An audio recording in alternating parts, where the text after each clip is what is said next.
action.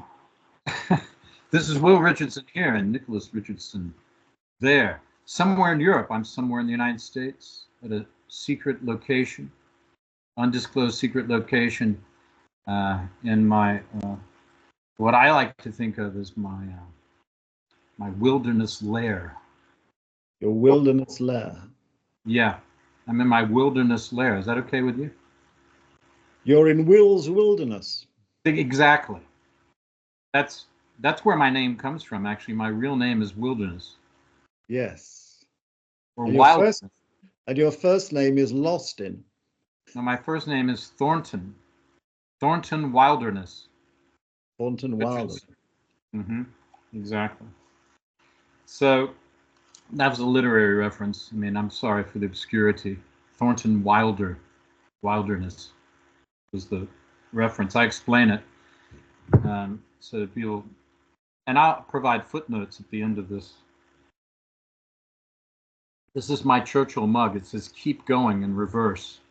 Keep going in reverse. No, it says keep in. For we see it as keep going in the right way round. Oh, you're seeing it right way? Yeah. It's just it's just a function of these systems. They kind of do you see a reflection of yourself, but the rest of the world sees you the right way around. Well, that's good. I like being seen the right way around. Things are confusing enough. They are. Yeah, lately very confusing. Well, lately, unbelievably confusing. My personal life has mirrored the chaos in the world, but things are much clearer now, and on the right track for me. And things are, I hope, going to be on a better track in the world. We got so many topics to discuss today.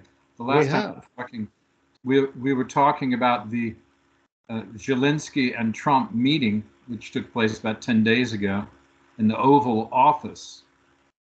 And they needed some Ovaltine, I think. They needed They needed something, certainly. An afternoon nap, because they were very grumpy, weren't they? Well, they were. Well, I think, yeah, they were grumpy. Well, the president and the vice president seemed particularly grumpy. Yeah, and the vice president,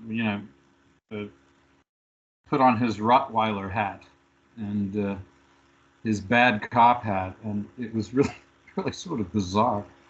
Well, it's very bizarre because they're picking on the person who actually is not the source of the problem. Yeah, and by extension, a bunch of names doesn't solve anything. Yeah, and by extension, they're now causing everybody else to be rather unsure as to what the next steps are.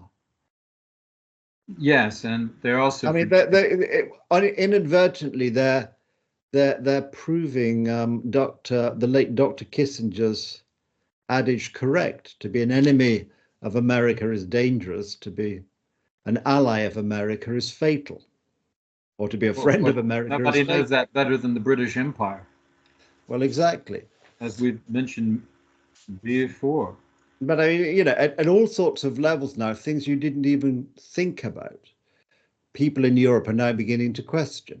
I mean, even now, I was reading in the paper, this whole Five Eyes thing is now being called into question, and there are some in Canada, the United Kingdom, and I assume Australia and New Zealand, who now wonder, in all seriousness, whether there's a danger that their contributions to the intelligence which makes up the Five Eyes network, which has been going for 70 years, by the way, whether there is now a danger that their intelligence, if shared with the Americans, will end up in Russian hands. That's how bad, that is how folk feel the recent outbursts of the president and the vice president, the effect they're having. People are now beginning to question some fundamentals which haven't been questioned for 70 years. And that goes beyond Trump's bluffing. That goes beyond any kind of negotiating tactic or whatever. I mean, once people start questioning the fundamentals, the Chinese, of course, the Russians are rubbing their hands with glee. This is the best result they could have hoped for.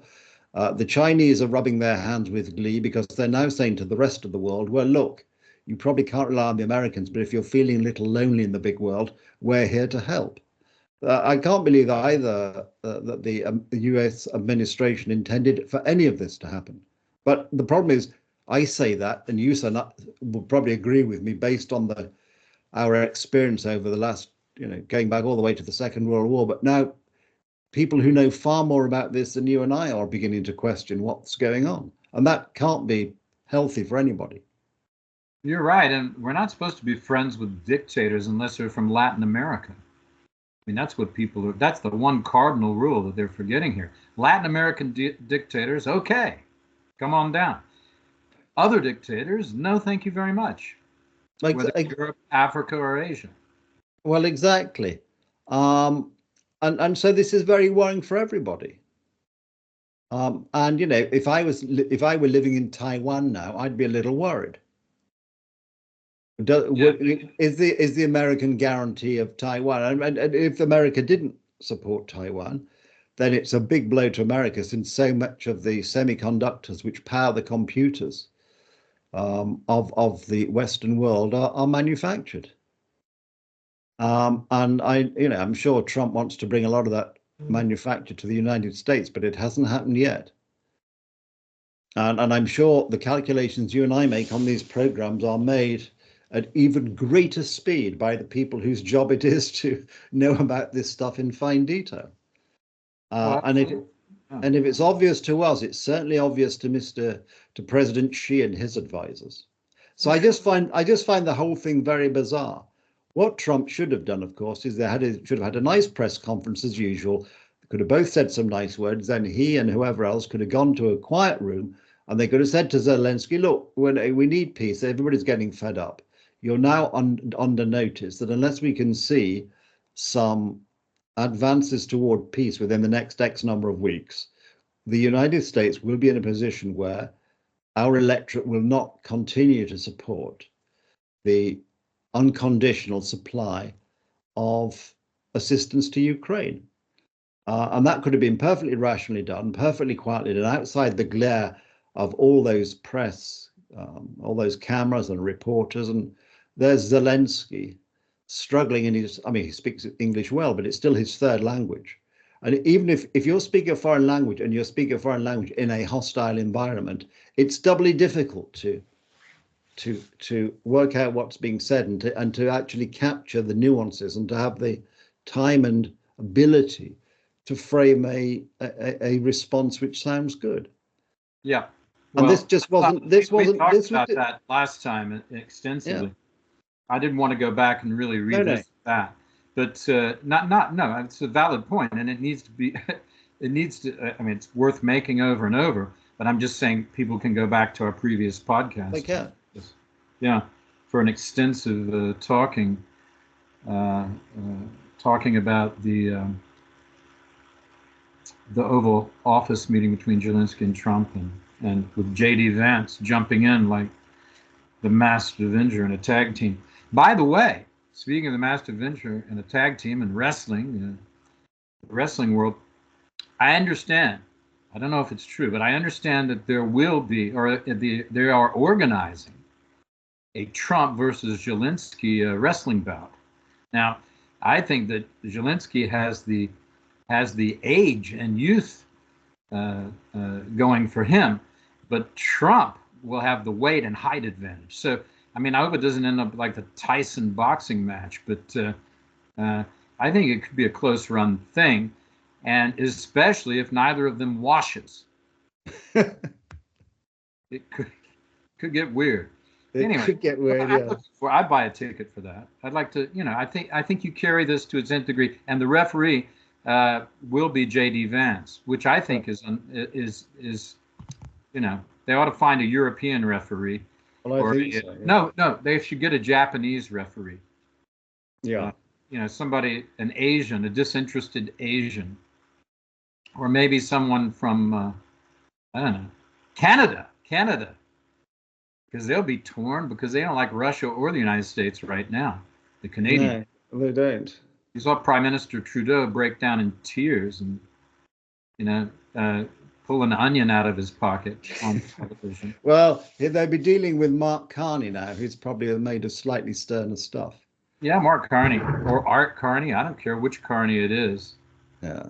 Art Carney was the famous comedian in America on the television there. Oh, right. Okay. Legendary.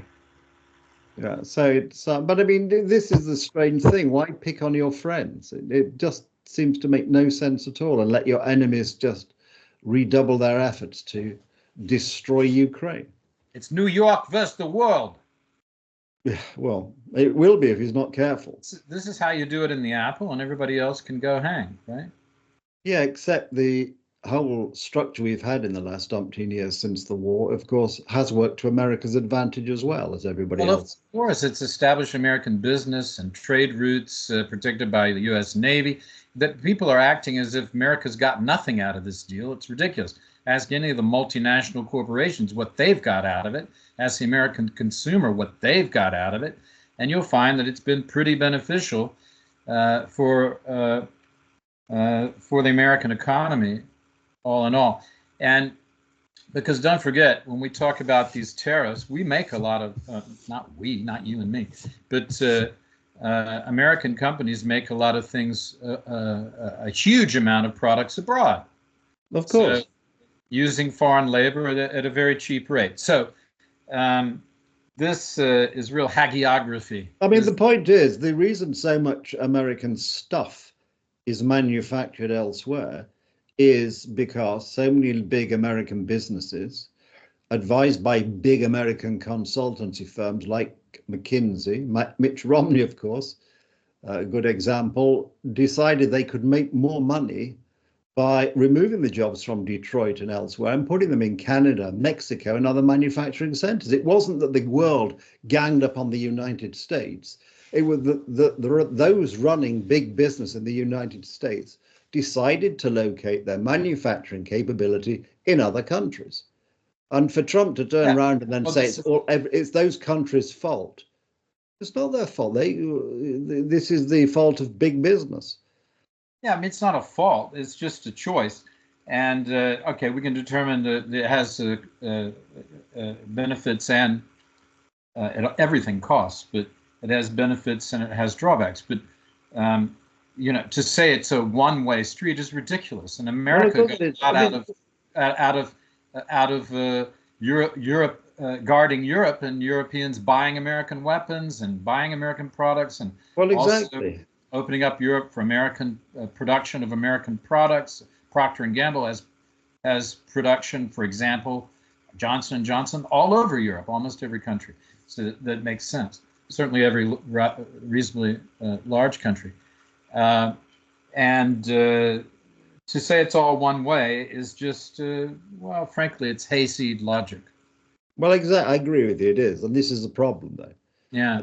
The administration is making far-reaching decisions on the base of hazy logic and facts which are simply not true, like the 350 billion support for Ukraine. It's not even half that. I got a lot of things I want to move on. I agree, but Well, move on. Let's move on. I got a few questions I want to ask you. I got some great topics here. Okay. One of them that comes to mind, I mean, boy, you're going to like some of these, is I want to talk about high tech a little bit, because the AI, according to Elon or Musk, remember that fella? Richest man in the world. He's worth nearly $500 billion now, suddenly. And they're burning down his Tesla. They're attacking. It's not funny. They're attacking his. It's just Tesla car lots and savaging the Tesla cars as if they had those inanimate objects had anything to do with. I know. This is just Luddite behavior, isn't it? It's a well, it is. People are expressing a frustration. Yeah, with the politics of the man who now runs the company. Exactly. You may say that's irrational and unfair. No more irrational than unfair than the same man being let loose on the federal government doing what the hell he likes, to such an extent that even President Trump has now intervened and clipped his wings because it was just getting out of hand. So you can't have it both ways, unfortunately. Well, some of this has to stop, of course, but then again, you can't just, you have to do it piece by piece. They should take one agency at a time, not do the scattergun approach. I'm not aware exactly. I could find out, but I'm not aware exactly of how they're doing it. I have a friend we could call, and he would tell us what's going on within this. But I just haven't done it. Perhaps for the next show, before that, I'll do it. And there's also Open the Books, which is being cited more and more. I have a colleague working there, which has been a government watchdog about expenditure. And they are working with the Musk people, as far as I understand. But just to go back to the tech thing, Musk says by 2029, AI could take over, and the mental midgets that we are will be in big trouble. Maybe. To AI. What do you think? Anything is possible. Yeah. How about this? I suppose it depends how quickly AI actually advances and in what ways it actually advances. Well, how about at the moment, I mean, an increasing number of businesses do seem to be using AI for what you and I would consider very mundane tasks. Well, it's good. Anything that speeds up. It's like when I first speeds up your process in a healthy way. Like I remember when I first started writing, I had a computer. I got a computer, and it changed my life. I was then able to. The big thing before them was you had to use electric typewriter. That's right. And if you're typing fast, you will make mistakes. At least I do. And will, but with a computer, you just instantly, virtually instantly correct it and turn out a beautiful piece with no mistakes in it. Yes. Or very few mistakes in it that can then go right to a sub-editor. You know, I'm talking about the like 1990, and when one was trying to get published, and it made all the difference in the world. Could you be confident of your copy? It looked great, and that. It looks printable. So the computer is very helpful, and AI is helpful too, in the sense that it can help you find facts. It's like using Google, but in a more organized way, in a quicker way. Of course. Without the ads. They haven't got ads on AI yet, and I hope they don't, because that'll really screw it up, but probably it's coming. At any rate, but the big drawback to all this high tech is that we could end up with clawed hands, smaller brains, tiny sex organs, and hunched backs. Yep. So the hunchbacks with the clawed hands, that's not good. We'll end up looking like the alien. Yeah. Well, that's the danger if we. What do you think about that? Well, it's clearly a day. I read some time ago that they were concerned that children are having screens and smartphones so young are developing into hunchbacks because they're spending all their days hunched over these screens. You just sit up. No, yeah. I mean, I don't know, but I find this disturbing. Well, it's very disturbing. Yeah, I find it disturbing. So what's going to be the point of living longer if all you have to look forward to is clawed hands and a hunchback and shriveled sex organs? That's no good. So that's why I read that the rich people and whoever they are, those rich people, we know a couple, those hated rich people that we worship are joining longevity clinics at $250,000 a pop, just an entrance fee. It's like an elite golf club or something. Now, would you spend $250,000 to join? What if you get in a traffic accident after you've done all this stuff to keep yourself? Yeah, it's a load of nonsense. Like a praying mantis with your claws, and your hunchback, and you're just alive till you're 150. And you grow big antenna where your eyebrows used to be. It's not a very attractive prospect. I think it's a terrible prospect. I'm not looking forward to that. I'm going to spend my $250,000 on booze. Well, certainly more interesting than the longevity clinic. Expensive booze. I'm going to buy the most expensive wine in the world, whiskey, all of those things. Anyway, okay. That's from somebody who basically doesn't drink. except occasionally when I meet you for a glass of wine. Very, very little drinking for me in a long time. Yep. Very wise. I talked about the Tesla protests. I got notes here. Look at this. Fantastic. I got notes. I got a notebook. I'm putting all this down so I can remember what the hell we talked about. This is one for you because you've been having some dating conundrums. I don't want to put that out in front of everybody, but you have had some. You've had some dating challenges. I mean, you're a busy father. You're a busy, a responsible and sought after businessman and lawyer, and not to mention a broadcaster. I mean, good Lord, I'm surprised you have time to talk to me. But you're a busy. Well, I know it's difficult finding the time, certainly. I know, because I know you have to rush off to the studio right after this to do your broadcast. But I mean, I have a suggestion for you. Could be sex with a robot. I don't find that an immediately appealing prospect. Now, why not? Well, because the A fellow like you who has conundrums, why not? Because I'm sure it wouldn't be the same.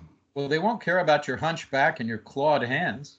Well, I don't have a hunchback or clawed hands. So not yet, but you will. I mean, I read it on the interweb, so it must. Well, it must be true then. Yes, of course. Yeah.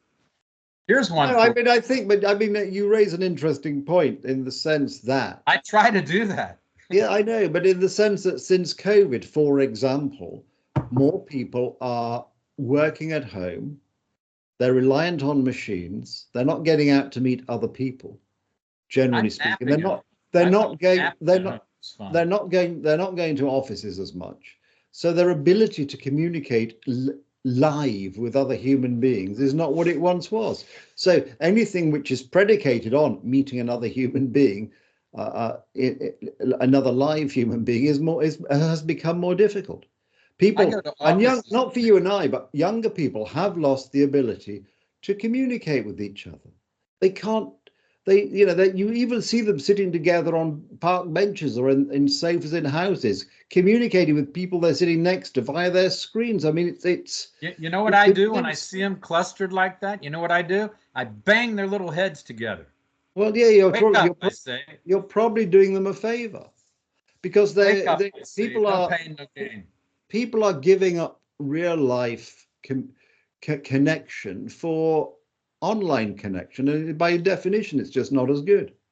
No, it's not as good. You can be in touch. It's not as it's not as healthy either, which is why we have all these people now claiming to have all these sort of mental disorders or stress or whatever. It's because they're not getting out. If you get out and go to an office, you've got to get up in the morning, you've got to get yourself sorted out.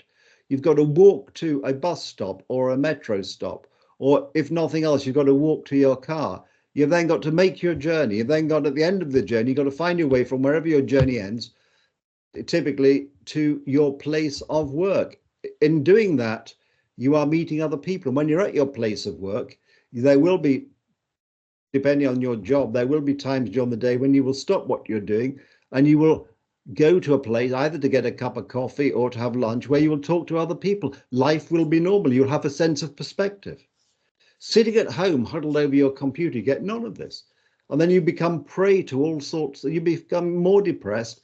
The way the social media works is it sort of acts as this doom loop, feeding whatever it is it thinks you're interested in. So you have less and less exposure to other things, and you're fed feeds and stories which only confirm your own worst fears, whatever your own worst fears are. So, now the weather's improved, you've got to get out, go for a walk in the woods or do something and try and restore and then maintain a sense of perspective. I mean, one of the problems with modern day politicians is they don't do anything apart from politics. Years ago, they had a greater luxury of time and they did other things. Even during the Second World War, Winston Churchill, despite all his pressures, found time to build a wall at Chartwell or to paint pictures or to do something. Well, he did something constructive with his free time that he loved. And that's a great thing. Yeah. But these people don't allow. Yeah. Nowadays, people don't allow themselves free time. They've brought into this mad, with all due respect, this mad Americanism that, if you have free time or you want to have lunch or you want to go home at night, this is a sign of weakness because you should be killing yourself for the worship of the mighty dollar. It's not healthy, it's not necessary, and it's leading to mass unhappiness. Hey, don't hate our dollar, man. I'm not hating your dollar. I'm saying that the idea that somehow you saw in that film Wall Street, lunch is for wimps, nonsense. The French don't take that view, and they get stuff done. Yeah, it's true. So we've got to maintain restore a sense of balance. I think it's a very good point that the connection with people is incredibly important. Even a casual acquaintance with actual real people is a great thing. I mean, and what if you have a neighbors, right, and they need help with something? It's good to be relied on, or to be able to rely on someone who actually physically. I mean, do you think? I mean, okay, I realize that Hollywood stars are in a world of their own. But do you think in a more traditional environment, Gene Hackman would have been lying dead on the floor of his house or his wife for several weeks? No. In a more traditional environment, they'd have had neighbors. Neighbors would have been looking out after them. It's a very good point.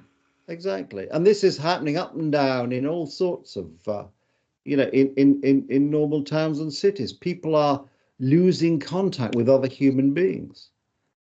Society is not, it used to be in the old days, certainly in England, the local policeman would wander around at night, walking down the street, making sure that everybody remembered to lock their shop door. I mean, okay, it's harking back to a different world, but the point was, the world of our parents and the world we grew up in when we were younger was based entirely on communication with other human beings. Indeed. That's what we need. That is the essence of being a human being. It is communication. Turning the whole human population into a glorified version of Howard Hughes is not a good idea. I mean, we see this in countries like Japan, where there are these people who live in their flats for years at a time. They have food delivered. Everything it's weird. And yeah, I heard that they end up with hunched backs and clawed hands. Well, exactly. They do, and this is not a desirable state of affairs. And long toenails. Very long toenails, I imagine. They don't walk anywhere, so by definition. Yeah, we've really got to try and regain a sense of perspective. No, I agree. And one of the icons that I look, well said. One of the icons that I look up to most as a role model, a figure of to be emulated, a person of note, who's really a shining, I could even say sterling at this point, example of humanity would be formerly Meghan Markle, now known as Meghan Sussex. Well, yes, her claim to be Meghan Sussex is a little suspect, but I mean, I won't go into that. I wanted you to go into it. Well, the whole history of this. Either she's on the bus or off the bus. And well, no, she wants to be. She wants to be off the bus, but she wants all the privileges of being on the bus. All right, let's talk. Let's analyze that as an example to everyone.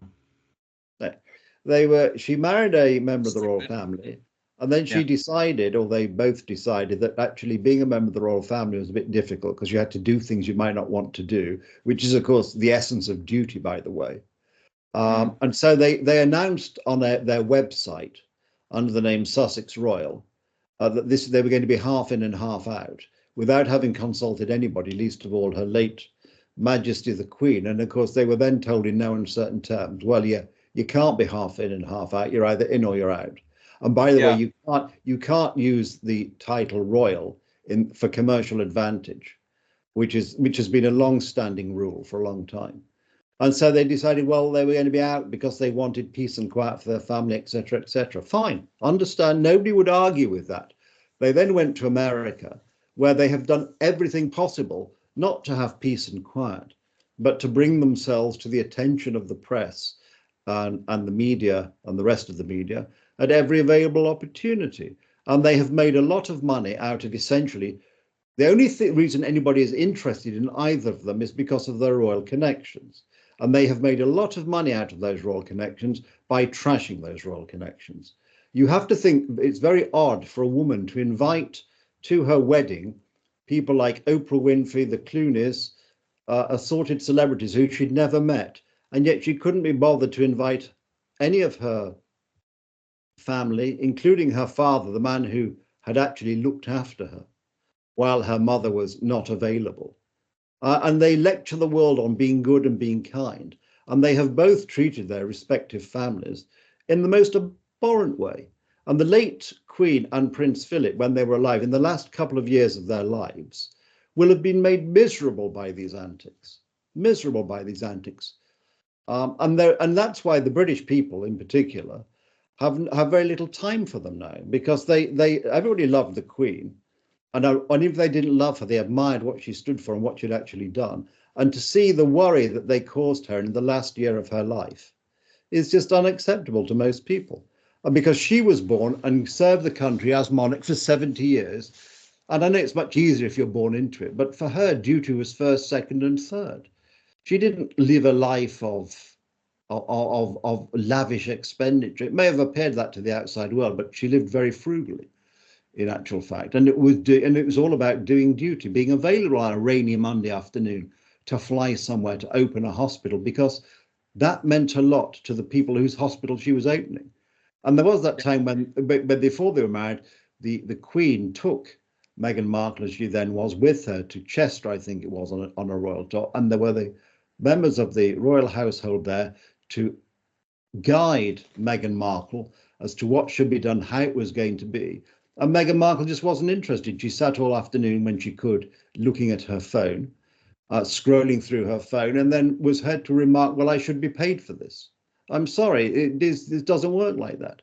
Then they want to paid. She was getting paid because he had or has still an income because he's royal, as well as places to live. That is getting paid. Well, he has an income. He has an income not because I know what's wrong with her. I know exactly what's wrong with her, because I used to know a woman who said the same. Well, he has an income out of the kindness of his father.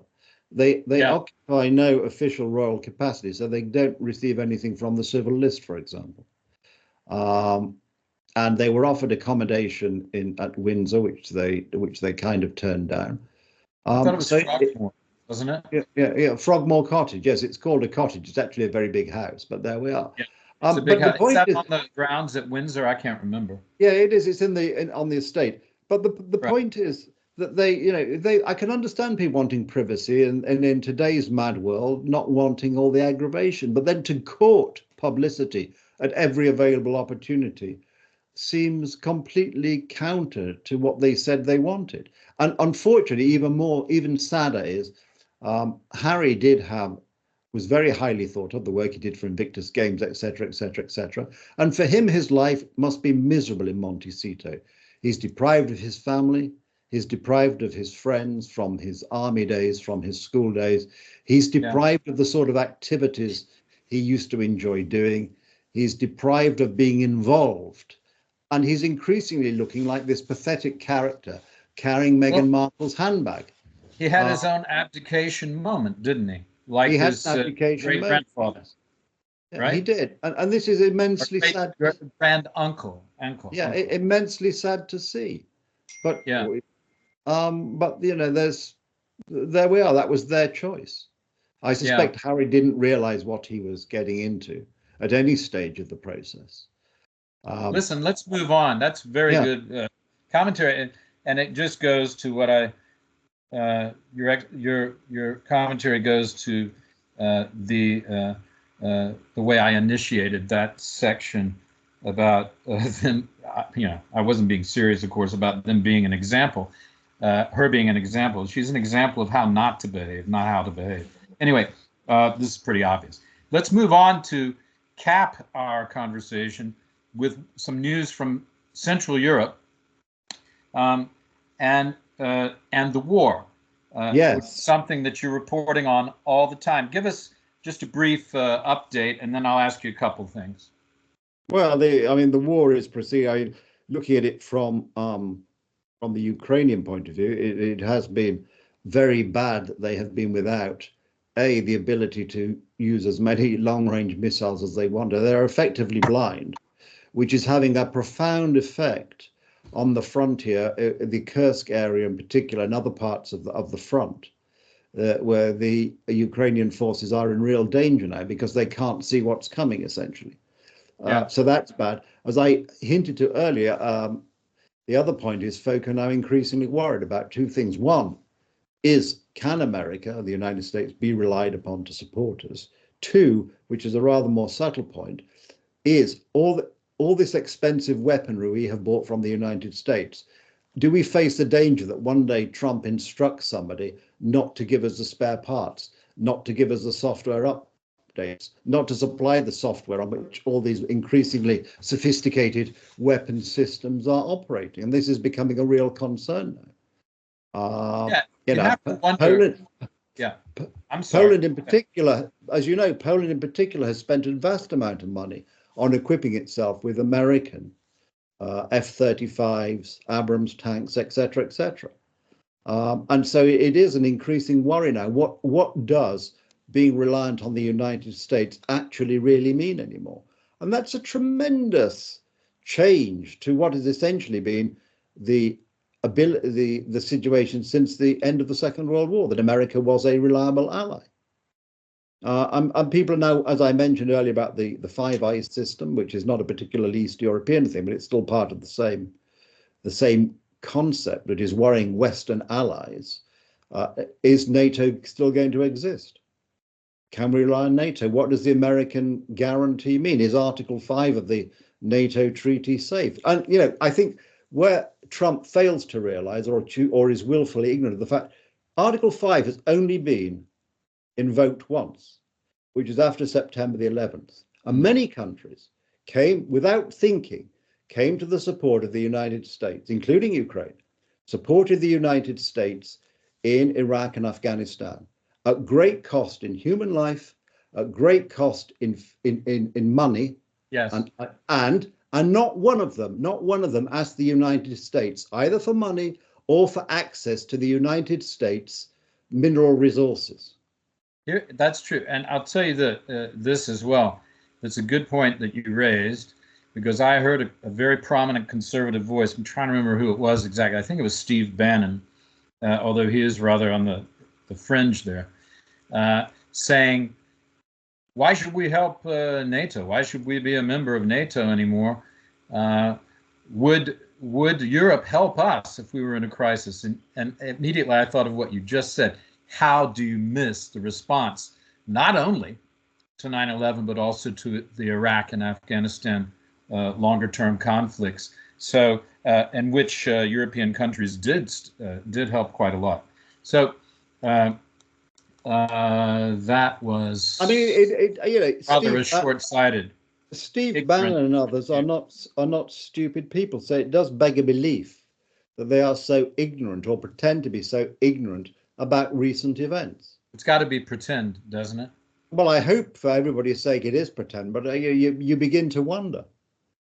You're speaking to a broad populace who doesn't remember, who just accepts that and goes on with their day because they're not foreign policy experts and they don't remember. And a lot of young people who 25-year-olds, 30-year-olds don't remember anything about that stuff. Well, you see even comments on you see comments on social media from Americans, and with all due respect, some of the comments are just so willfully ignorant. It's almost hard to believe that somebody can be actually so stupid, and yet feel the need to take to Facebook to share their completely mad thoughts with us. I mean, it is extraordinary. I mean, well, anyone can get on. If somebody like Steve Bannon can, in all honesty, say, "Oh well, would the rest of the would NATO help us?" I think it was Steve Bannon, because I was just listening to a few different things this morning, and I saw this interview. I'd been, sort of pushing it away, and I said, "Oh well, I better listen to see what that point of view is," and I was not pleasantly surprised. No, so and this. So you asked what's going in this part of the world. Yeah. The worry. It's a worry in Europe generally, given where we are geographically. It's an even bigger worry in Poland because Poland has tried to be very close to the United States. It spends a greater percentage of GDP on defense than the United States. A lot of this money has been spent with United States defense suppliers. And so, in a sense, it's done everything which Trump accuses countries of not having done. And yet, even in Poland now, you'll see that spat between Elon Musk and the foreign minister Sikorski over the threat to Musk's threat to sort of turn off Starlink for the Ukrainian forces. Yeah, And then Rubio. Why are they on Russia's side? This doesn't make sense. Well, the suspicions are now, of course, or the suspicions are that Trump is somehow some sort of long-standing Russian agent, or compromised, or compromised, or by some kind of blackmail, or both, of course. One normally given the way the KGB has traditionally operated, and given the fact that the president of Russia is a former KGB colonel. Then this is what people forget. Once you're in, you're never out. And I direct people to go to my Substack page, this page where this appears originally, and find my essay, Putin's Hitler Playbook.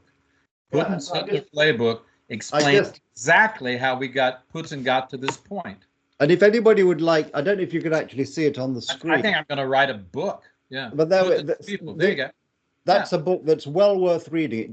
It shows you, it takes you from the background of Putin in the KGB before the fall of the Berlin Wall, and then how he got from there to where he is today, and the people, Putin's people, who helped him. I didn't read this book. I did my research independently. I didn't read anything. I just came up with this as an essay idea, which I sold for publication. But still, it does the same thing. So thanks for showing that book. Yeah, well, I was saying, so we shouldn't underestimate the ruthlessness and the careful preparation. Yes. That Putin has done. As I've said often, ad nauseam, perhaps, a man with a plan, however weak he is stronger than, let's say, 27 men or women without plans. So Putin this is the story of history. That's what the great man thesis is that or anything is, if concentration puts you way ahead, having a mission and having a plan puts you way ahead of virtually everyone, because most exactly, and this is where we're at. And I'm with all due respect, I'm increasingly of the view that despite his claims to be the world's greatest negotiator, I don't think Trump does have a plan other than a very general one. Oh, well, wouldn't it be a good idea to end the war? Wouldn't it be a good idea to get hold of some of these rare earth metals which the Chinese have otherwise captured in the rest of the world while we were looking the other way?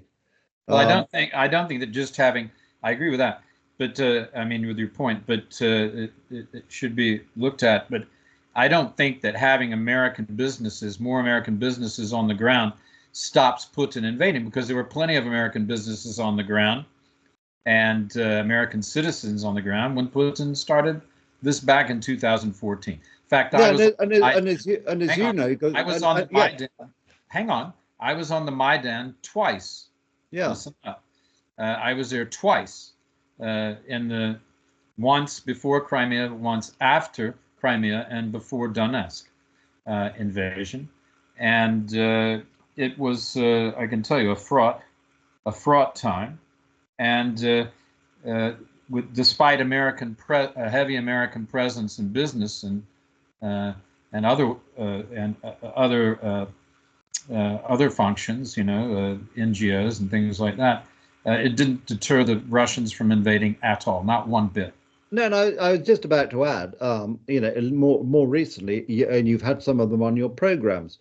You have friends, people who are actively providing physical aid, correct, to Ukraine. Americans who are supplying trucks, medical supplies, are driving those trucks into Ukraine. And I wonder how much of, as American citizens, and I wonder how much of their help, the things they've supplied, have been destroyed recently by the enhanced Russian attack, which Trump seems to be celebrating. They're doing a great job. They're doing just what you would expect them to do. Well, if you were expecting the Russians to bomb your friend, maybe you, as a result, a direct result of your actions, maybe you should question the wisdom of your actions.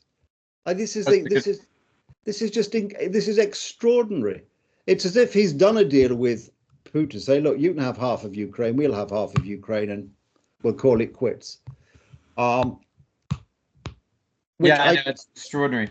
And it's almost as if he's trying to do a real estate deal, as you point out. That's a very interesting way of. And the other point is all this nonsense about Canada and this nonsense about Greenland.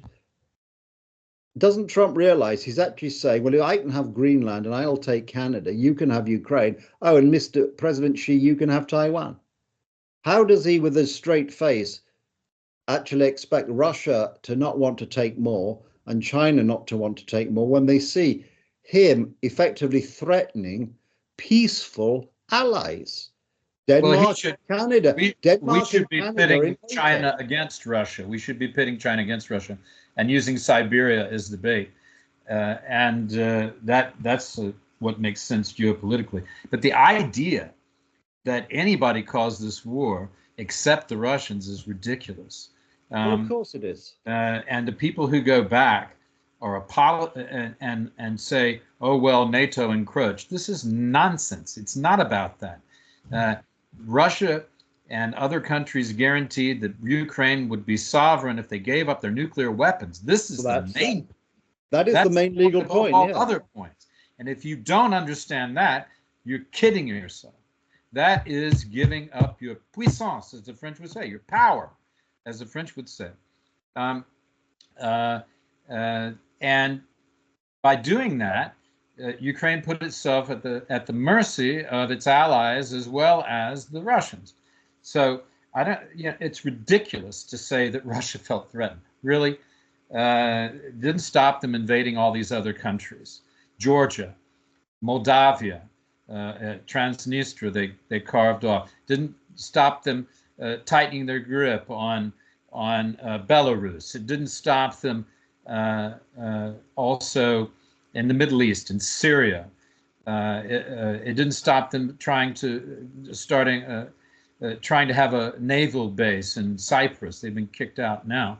But, it didn't stop all these encroachments, military encroachments by Russia. And I don't understand why people apologize for a country that's been a savage autocracy for all of its history, except a short period in the 90s, when actually Russia started doing pretty well. There was a lot of thievery, but they at least, they were on the right. They were on the right track. There always is in early capitalism a lot of thievery. There always is. There was in the United States. It's always been that way. It's where feudalism gives way to a middle class, and that's the point. So what Russia's done is return to feudalism after that moment.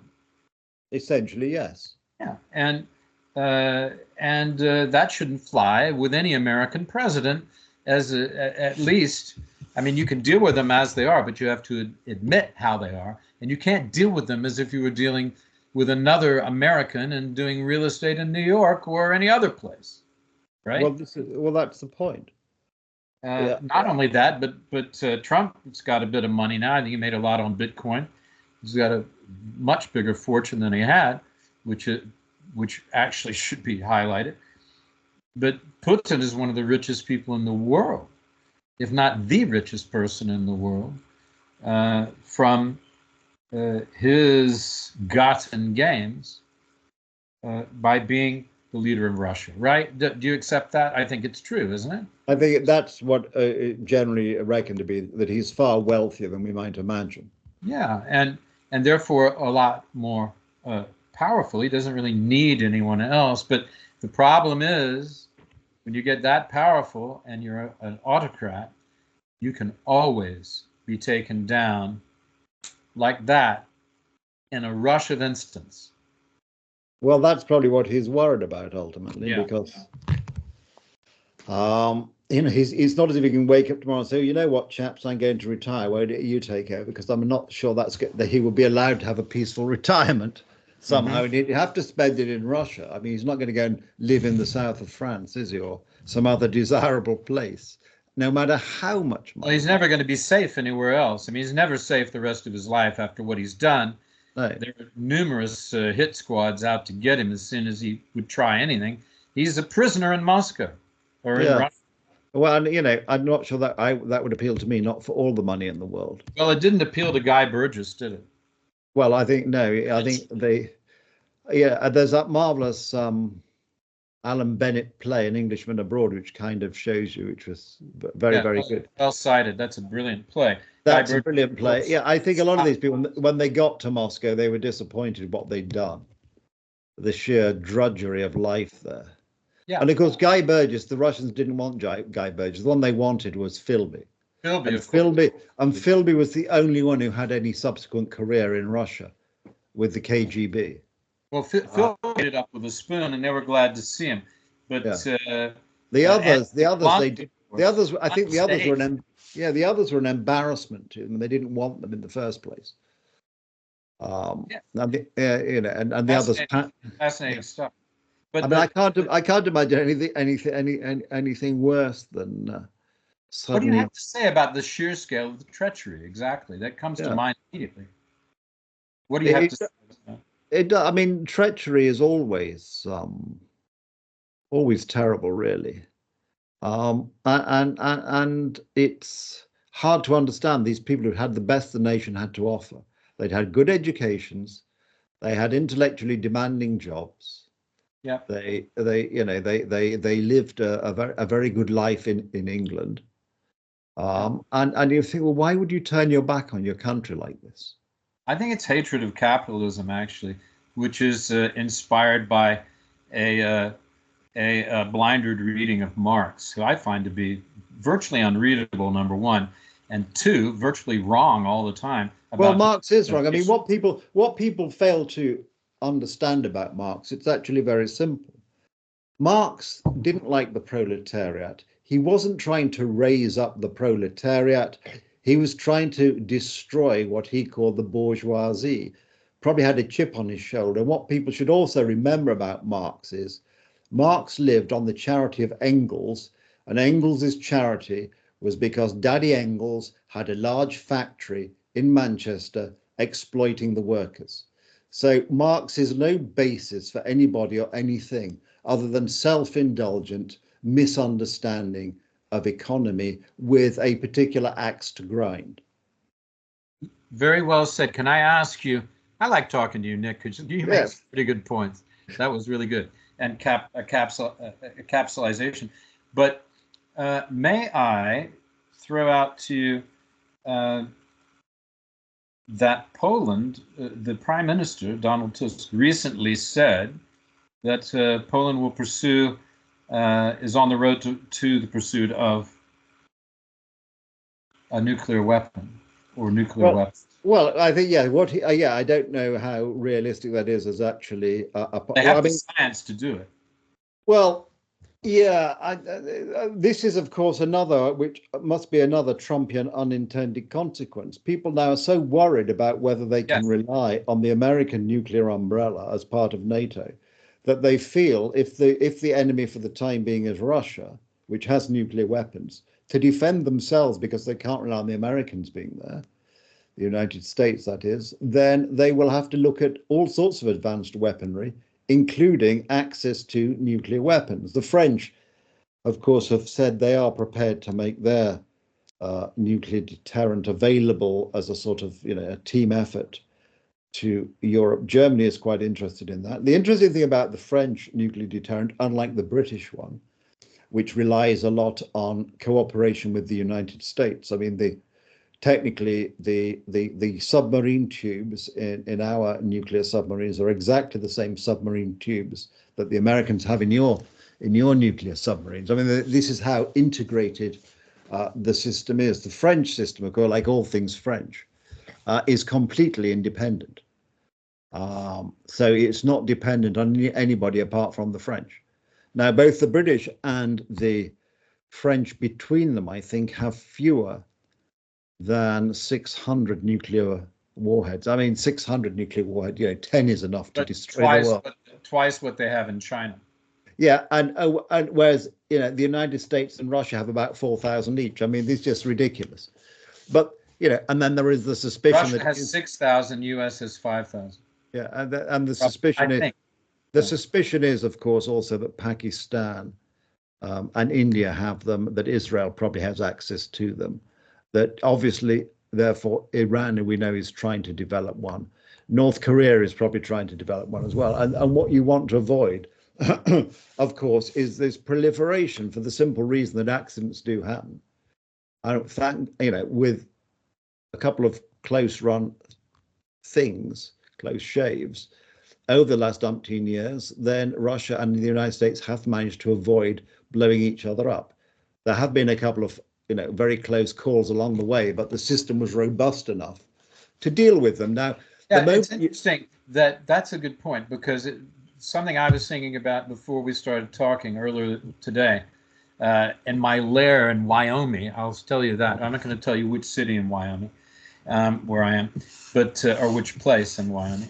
It's not a city. But even here, I can have a window on the world through the beauty of satellite television. So you're never, even on Pago, you have a window on the world. But the point being, it was never a good policy to be weak in the face of the Russians. Go back to the Cuban Missile Crisis and various other crises throughout, with the Reagan and Reykjavik with Gorbachev, and so forth. It was never a good policy to be weak and to say, oh, well, a little dictation is a good thing. We'll just turn a blind eye. This is the first time in our policy that we've done that. And what does that say? What does that policy say? Has the world changed? Am I missing something, or perhaps you missing something? Or does that policy make sense in any way? No, it doesn't make sense. I mean, the policy of being strong is the one that, it goes back. I don't know if it's Tacitus or somebody else. If you want peace, prepare for war. We know from Lenin himself, who said, I think it was Lenin, not Stalin, it was before Stalin. I think Lenin said, probe with your bayonet. If you find mush, keep probing. If you find steel, withdraw. There we are. We had it from the founder of the modern Soviet, which has become the modern Russian state. Strength, bullies only respect strength. We don't Once have again, to a good answer. Once again, we don't have to go to war. Nobody wants war with Russia, least of all the Russians, in actual fact. We don't have to do that. All we have to do is demonstrate that we have the will and the machinery to defeat any aggressor. We certainly have the economy. We probably have the people. What we're lacking is the will and the machinery, because we've allowed our money not to be spent on the machinery, but our money to be frittered away on other things. If you remember, George Osborne, when he became Chancellor of the Exchequer, said that the European Union that time, the European Union has 5% of the world's economy, 5% of the world's population, 25% of the world's economy, but 50% of the world's social spending. And that social spending was a conscious choice made, instead of spending it on weaponry to defend us, not weaponry to attack the rest of the world, but weaponry to defend us, weaponry to say to the outside world, fine, we're happy as we are, please do not attack us, because if you do attack us, you will live to regret it. And this is what... Instead, you allowed an invasion of your country. We've allowed invasions. I mean, if I wanted to be the devil's advocate, I would say, why are we worried about the borders of Ukraine when we're failing to defend effectively the borders of Europe? Exactly. That's a bit, that's a bit devil's advocate. I'm not saying those are my views, but I think these are arguments which people could advance. What do you think about this? I don't know if you've seen this, but I find it fascinating. It goes back to World War I on the Eastern Front and World War II on the Eastern Front. The Russians are using horses and donkeys, apparently, to carry supplies through the lines. Yeah, well, this is one of the great tragedies of the current situation, because it's generally reckoned to be that Russia is actually, despite inching forward across the front, the reality is the fact they're using donkeys is because their mechanized vehicles are not available. It's not because donkeys are much better at delivering ammunition than the modern alternatives. And it's just at this moment, Trump decides to give grasp defeat from the jaws of victory, to use the Churchillian phrase. I think it was Churchill. And this is just why it's doubly frustrating what's going on. If he'd kept his nerve for a bit longer, if he'd gone behind the scenes and spoken to Zelensky, if he'd been prepared to listen to people who could have explained exactly where the battlefield, well, what was likely to be happening within the next few months, we would have a completely different outcome. But it's like South Vietnam. When South Vietnam fell, the Americans, and to a lesser extent Afghanistan, the United States announced in advance when they'd be leaving, so the aggressor just had to sit around waiting because they knew now they'd won. Well, Afghanistan, the same thing. Yeah, and South Vietnam, a classic example, as well. They've taken the wind out of the sails of Ukrainian forces, and given the Russians a very welcome respite. And this is the tragedy of it. We all want peace, but there had to be and has to be a better peace than one which says, right, yeah, we're having peace. You can, Russia, you can have Ukraine, because we're Americans and we got something better to do. You know, when we look at what the situation there, what is the most important country in Central Europe? Well, it depends on important for what. Geopolitical importance. Well, at the present time, Ukraine is, because that's not really Central Europe. That's Eastern Europe. I'm talking about in the EU. Oh, well, probably Poland. It's got to be Poland, hasn't it? Why is there such a fascination with the also ran called Hungary?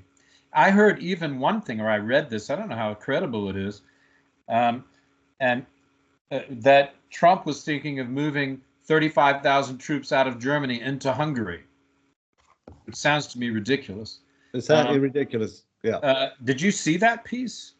Well, there have been various pieces over the last few months about 35,000 troops being moved from Germany. The original suggestion was they were going to be moved to Poland because Poland is a more, they're more logical. Romania makes sense. Yeah. Exactly. Hungary doesn't. But who knows? Fascination with Hungary, I don't understand. Because Hungary represents, in most people's eyes, and probably in fact, another sort of Putin fan club. So Trump, in his newfound oil, probably wants to be in with the other Putin gang, which is represented by Hungary within the European Union, and probably Slovakia. Well, what's wrong with Belgrade? It's even a more serious country, and they really like Putin there. But they also like the United States. They have a split personality. Well, exactly. I'm not sure what Orban is thinking, actually.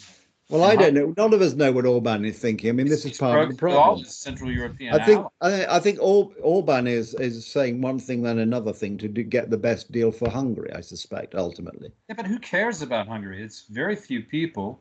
It's a tourist destination called Budapest, and that's it. Yeah, it's well, I suppose go through on the boat cruise on the Danube. Yeah, well, that's one way of looking at it, certainly. Well, it just seems to me it's Yoldi Europe fascination with, oh, there's a palace there on the water. It must be a fascinating place. It's not. Hungary is a backwater. Nothing really happens there. It's become one, certainly. As a country. It's even worse than the Czech Republic, which has some sense of dynamic industry. And at least Slovakia doesn't pretend to be more important than it is. I mean, the important countries are the bigger countries, Poland, Romania. That's why the U.S. is concentrated in those countries. And then the Balkans, of course, because of their positioning. Greece, which is EU, but as well. But Greece is very important because of its location. Turkey is very important, as we see from the entrees from Poland to cooperation with Turkey, which are have huge historical connections over the centuries. What do you think about all that? Well, indeed. I mean, it's very interesting. I mean, we need another program, but the role of Turkey, because we're going to have to stop soon. But we are, because I'm going to have to. There will be another program, I hope. Yeah. Well, no, I've got to go and dash to my next appointment, even as we speak. Yeah. But yes, no, Turkey is very important. Wrap it up for us. The resurgence of Turkey, because I think there's no love lost between Turkey and Russia. And I think the Turks Erdogan is pursuing a particular policy of largely Turkish self-interest. Turkey is a big developing country, a long history, of course. Its whole the way it historically with under the Ottoman Empire brought in what is now the Middle East, and also the parts of Europe. And I think Turkey is not, and Turkey, of course, has been a long-standing member of NATO. And it is interesting, this Polish-Turkish connection, which actually does have long historical links, of course, in the game. It's fascinating. Of course, Germany has extremely strong links with Turkey too, traditionally. Yeah. Anyway, going back to being allies in the First World War. All right. Thank you very much. We got to wrap it up. You. What a good conversation. I enjoyed it tremendously. Thank you, Nicholas. Thank you, Will. Have a superb evening, okay? And you. And as they say, au revoir from Wyoming. And I won't disclose where you are, but you're hard up against the border in Central Europe, in an undisclosed location. Which I call Warsaw. I call it Warsaw, but that's the code name. That's a code name, yeah, of course. Yeah. All right. Cheers. Okay. Talk to you soon. Have a great evening. And you, thanks.